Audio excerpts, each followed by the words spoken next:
Assalamualaikum warahmatullahi wabarakatuh. Halo semuanya, kembali lagi dengan saya Nanda Rifa Rahmawati.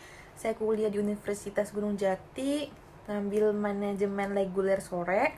Di sini saya akan menjelaskan materi pembahasan tentang pembelajaran berbasis kompetensi dengan tujuan untuk mengetahui bahwa pembelajaran berbasis kompetensi ini menekankan ke arah peningkatan kemampuan para pegawai agar bisa mengantisipasi tantangan untuk kehidupan selanjutnya dengan sasaran untuk para mahasiswa Universitas Gunung Jati dan teman-teman semua yang ingin mengetahui materi yang akan saya bahas ini.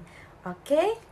Materi yang akan kita bahas adalah pembelajaran berbasis kompetensi. Di sini terdapat tujuan pendidikan dan pelatihan berbasis kompetensi. Jadi, tujuan pendidikan pelatihan adalah kompetensi yang diharapkan dicapai peserta setelah menyelesaikan proses diklat. Kompetensi berbentuk kinerja untuk kerja yang baik dalam bidang kehidupan atau pekerjaan. Kinerja yang baik dapat dicapai berkat kemampuan menerapkan pengetahuan, keterampilan, dan sikap perilaku. Selanjutnya ada kompetensi dan pengukuran hasil belajar. Akhir proses pembelajaran, pengajar, peserta diklat, dan masyarakat ingin tahu bagaimana nih hasil pembelajarannya. Pendesain pembelajaran perlu membuat alat pengukuran yang dapat mengukur kompetensi yang dimaksud dalam tujuan pembelajaran. Jadi pengukuran hasil belajar adalah perubahan yang ditimbulkan setelah mengikuti proses belajar mengajar sesuai dengan tujuan pembelajaran melalui atau menggunakan alat ukur tertentu. Penilaian hasil belajar dapat diukur melalui teknik tes dan non-tes.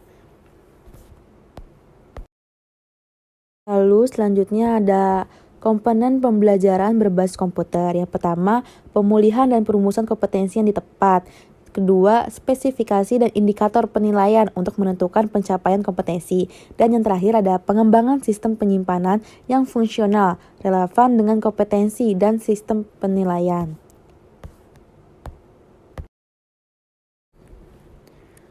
Terdapat kompetensi awal peserta didik. Yang pertama ada pihak pertama. Pihak pertama itu pihak yang paling berkepentingan dalam hasil pembelajaran di masa depan. Mereka adalah pihak yang perlu dibantu penyelenggara diklat untuk membangun cita-citanya atau peserta didiknya.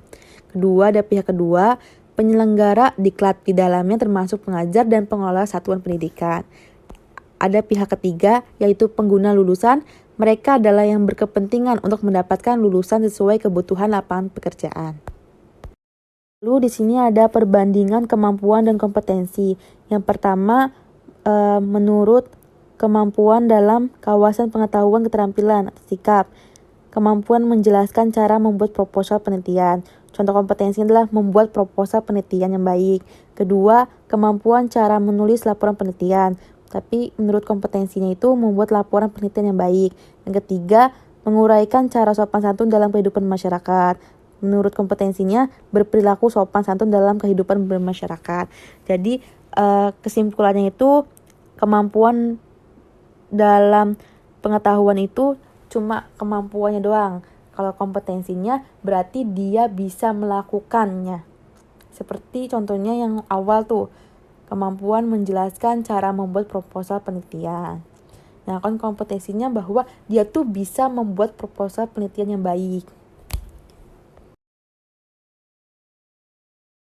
Kesimpulan materi yang saya bahas adalah pada pembelajaran berbagai kompetensi, para karyawan diharapkan mampu mendemonstrasikan pengetahuan, penguasaan konsep, dan keterampilan dalam proses pembelajaran.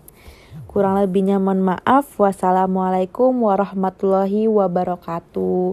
Terima kasih semuanya.